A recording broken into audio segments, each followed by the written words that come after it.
Alors, Caro. Oui, c'est elle. Elle est la sportive du groupe et une fois encore, elle va nous montrer que le sport n'est pas toujours ce que l'on croit. Après nous avoir parlé de l'e-sport à la dernière émission, et je pense d'ailleurs que tu m'avais dit que tu allais t'y mettre. Non, je ne vais pas m'y mettre, non, Okay. c'est sûr. Elle vient de nous parler de nourriture et de sport. Alors si vous êtes en train de manger, stoppez tout, je crois. Hein. Enfin, vous verrez bien. Donc Caro, est-ce que tu as mis la serviette autour du cou? C'est bon, on est parti? C'est bon, j'ai mis la serviette brillante autour du cou. La serviette brillante. Bon. Voilà. Fred, jingle. Champion olympique devant la Russie et les États-Unis. Chronique sport par Caro. Alors, les questions de nutrition sont indissociables, Oui, indissociables de la pratique du sport. Cela suffit-il pour autant à rapprocher ces deux activités physiques? Parce que finalement, manger, c'est quand même une activité physique. Hein. Oui. Une question se pose donc, manger, est-ce un sport? Oui, parce que quand on mange, finalement, on se dépense. Quand j'ai vu Nico tout à l'heure manger, je me suis demandé si c'était pas un sport. Oui, il a commencé à voir la petite goutte qui a perlé au niveau du front. Donc au premier regard, passer des heures à table à déguster divers mets pourrait paraître un anti-sport. Pourtant, j'ai discuté un petit peu avec les personnes présentes, et manger peut permettre de dépenser des calories. Et donc c'est finalement le principe même d'un sport. Donc manger épicé serait un moyen simple de perdre des calories sans tirer sur ses muscles. Waouh.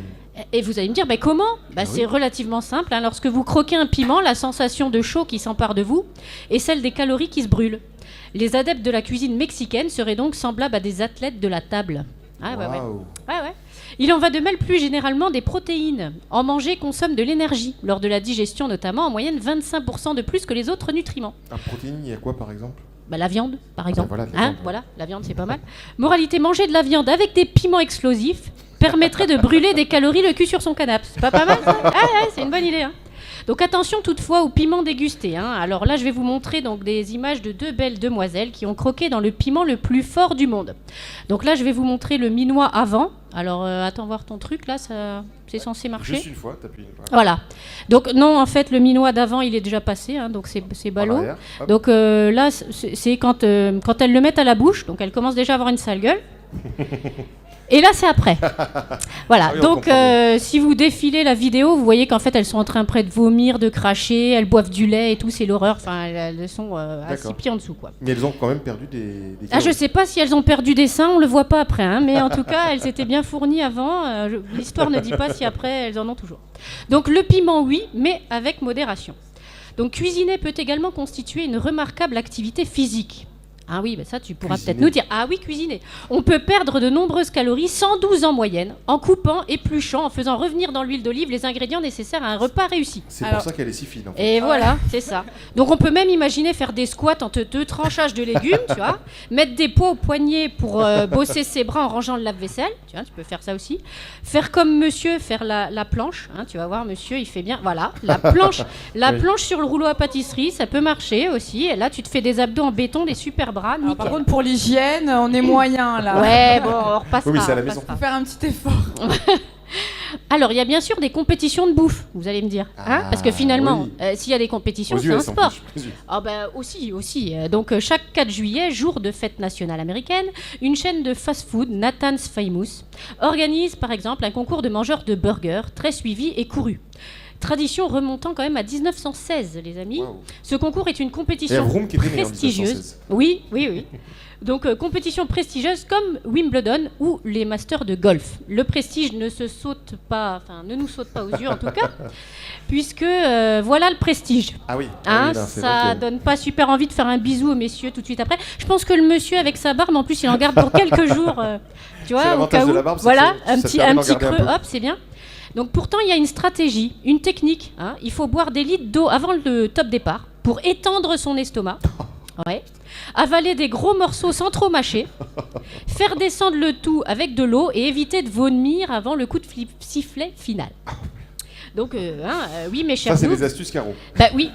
Il n'y a quand même qu'aux États-Unis où il y a des mangeurs professionnels. Hein. Les sommes gagnées par concours peuvent atteindre des milliers de dollars. Donc, avis aux amateurs qui veulent se reconvertir. Vous migrez aux États-Unis et vous pouvez le faire. Donc, comme tous les sports, les concours de nourriture ont un héros. est fait du même bois que Carl Lewis, Roger Federer, Jan Thorpe. Donc dans la bouffe, c'est le japonais Takeru Kobayashi. Malgré ses 1m73 pour 58 kg, ce poids presque plume peut ingurgiter, alors là, tenez-vous bien, 337 ailes de poulet en 30 minutes, 97 burgers en 6 minutes, 97 burgers en 6 minutes, je ne sais pas si vous imaginez. Ah oui, ça c'est sympa. 49 hot dogs en 10 minutes, c'est le record du monde. Et voici les images, parce que quand même, voilà le champion de mangeage de saucisses. Parce que du coup, c'est plus facile de manger d'abord les saucisses et après de s'enfiler les morceaux de pain. Parce que là, tu mouilles le morceau de pain, il descend mieux. Non. Si, je te jure. C'est le hot dog. Et là, tu vois le 49e hot dog qui est dans sa bouche. Bon, en zoomant un peu mieux, tu vois mieux, ça donne envie.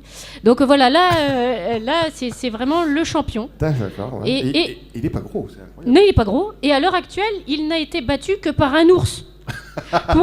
Pour les besoins d'une émission de télé, ils ont fait venir un ours sur le plateau et l'ours a réussi à plus bouffer, je te jure, que le mec. Mais sinon, c'est tout. Donc dès lors, il semble aisé de rapprocher le sport et le fait de manger finalement, d'autant plus que les activités se mélangent parfois. Comme lors de la chasse au sanglier, tu vois, tu gambades en forêt en t'enfilant des sandwichs au pâté, ça peut marcher.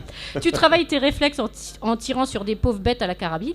En bref, un sport sexy s'il en est, so girly, c'est pour ça qu'on en parle ce soir, vous en conviendrez. Mais alors, quid de la boisson? N'est-elle pas un sport d'endurance également dans ce cas, tu vois? Donc nous en parlerons lors d'une prochaine chronique, car là, je dois bien dire que j'ai une petite soif, les amis. Et on applaudit Caro. Oh, eh bien, bon appétit, comme on dit dans ces cas-là, évidemment.